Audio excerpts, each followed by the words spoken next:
За бид нар яг нэг уул уурхай асуудал дээр бүгдээр нийтээр нэг юм хоёр талцаад байна л да.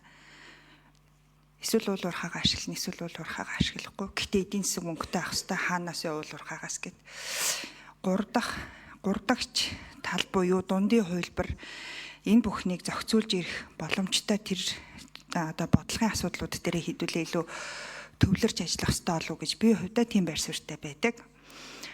Уул уурхайг ашиглахгүй гэд эсэргүүцсэн нутгийн иргэдийг болохоор бүгдээрээ одоо цахим орчинд бүгдээрээ ингээл орк янз бүрийн байдлаар ингээл дуудаал нэр хоч өгөөл явдаг те. Энд чи ялгаа авахгүй л одоо ингээ хоёр талцаал шийдэл юус энэ дундаас гарахгүй байхгүй. Тэгэхээр ялангуяа ингээд нөгөө хамтарсан байнгын хороод хуралдаж байгаа яг энэ тохиолдолд дундын шийдэл, дундын хувилбар, бодлогын хувилбар гэдэг дээр илүү төвлөрүүл зүгээр болов уу гэж бодож байна. Би сая энэ санал дүгнэлтийн төгсгөл буюу яг энэ цаашид авах арга хэмжээ гэдэг дээр нэг асуулт байгаа даа. Ялангуяа энэ төслийн хувьд болоод өөр бусад төслийн хувьд нийгмийн нөлөөллийн үнэлгээ тухайн нутгийн иргэдэд үзүүлж байгаа энэ нөлөөллийг цаашид урт хугацаанд бодлогын түвшиндөө энэ нөлөөллийг хамгийн бага түвшинд байлгах ямар стратеги бодлогыг яг энэ төсөл дээр жишээнд барьж байгаа юм болоо. Тийм одоо мэдээлэл юмнууд яг энэ дотор хэр авагдваа, байхгүй байгаа юу? Байгаа бол яг түүнийг энэ нутгийн иргэд хүлээмжшүүрж байгаа мó? Хүлээмжшүүрэх байгаа бол гол асуудал нь юун дээр иргэд ингээд ойлголцохгүй ингээд дургуцаад байгаа гэдэг дээр одоо цаашид бодлогын үед яах ёстой вэ гэдэг ийм шийдэл байгаа юу гэдэг нэг юм асуулт. Хоёрт нь төр зөвшөөрөл өгсөн гэд хувийн хвшлээ шууд иргэнтэй нүүр тулуулдаг энэ байдлыг л байлуулах хэрэгтэй. Төр өөрөө яах гэж байгаа нь төр өөрөө дунд нь цэвэр зохицуулт хийх үүрэгтэй гэсэн. Тэгэхээр төрийн зохицуултыг бид нар энэ дээр айгүй оновчтой харах. Ялангуяа байгаль орчны нөлөөллийн үнэлгээний дотор нийгмийн нөлөөллийн үнэлгээ өөрөө маш жижиг хэсэг болоод яваад байгаа. Гэтэл яг энэ одоо ганц хоёрхан энэ заалт маань өөрөө хамгийн том яг энэ ашиглалтан дээр очиод уул уурхай дээр очиод хамгийн нүүр тулж байгаа асуудал л та. Тэгэхээр энэ дээр зохицуултын үед бодлогын хувьд цаашид анхаарах ямар одоо бодлогын өөрчлөлтийг харж байгаа вэ гэдэг юм асуулт. За Баярбаатар дарга. Баярбаатар гишүүний микрофоныг өгье. Тэ баасан жаргал гишүүнтэй санал нэг байна. Ер нь гол буруут нь тэгэл төр болчиход байгаа. Тусгай зөвшөөрлөө өгчдөг. Тэгээд нэг бодлогын бичиг баримтан дээр нэг товчхон өгүүлбэр оруулаад баталцдаг. Тэгээд тэр нь цаашаагаа явдггүй.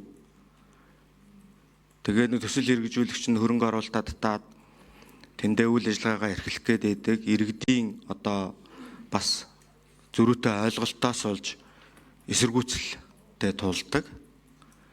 Энийг бас нэг ойлголцчих гээд аль тал нь ингээд үздэг. Дунд нь орон нутгийн удирдлагууд нь орж иж бас ойлголцол дүрх гээд үздэг. Тэгээд нэгдүгээр цаг хугацаа, хоёрдугаарт одоо үршиггүй юм зардал гараад байгаа. Тэгээ энийг бол ер нь сонсгол дээр хаахад ч одоо би өөрөө санал гаргаад хэлсэн. Ер нь би дөрөв ч бас яг хэлээ. Энэ иргэдэд яг энэ хуульчлах хэрэгтэй л гэдэг. Нэг өгөөжийг нь хүртгөөгөөжийг нь хуульчлах хэрэгтэй.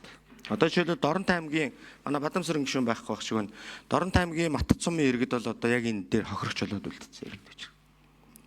20 жилийн өмнө тэр нефт боловсруул нефтийн зөөгөд явахдаа бага амлалт өгсөн нөгөө амлалт нь хэрэгжээгүй. Өнөөдөр тэр Матад сумын цэцэрлэг нь нурах гээд байж байгаа байхгүй.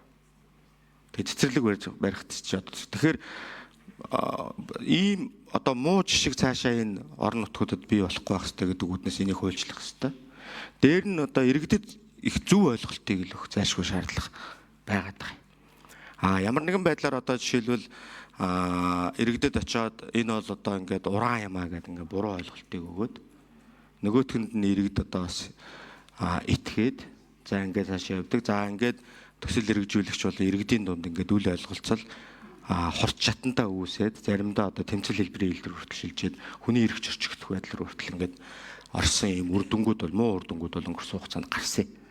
Тэгэхээр энэ дээр бас төр өөрөө бас тодорхой бодлого гаргаж аль аль тал нь иргэдийнхээ эрх ашигыг нэгдүгээр тавьдаг байх хэвээр. Хоёрдугаар хөрөнгө оруулагчийн эрх ашигыг тавьж одоо энэ асуудалтай хандах юм бодлогыг гаргах зайлшгүй шаардлага байгаа. Санал нэг байна. За баярлалаа. Батсумбрал гишүүн.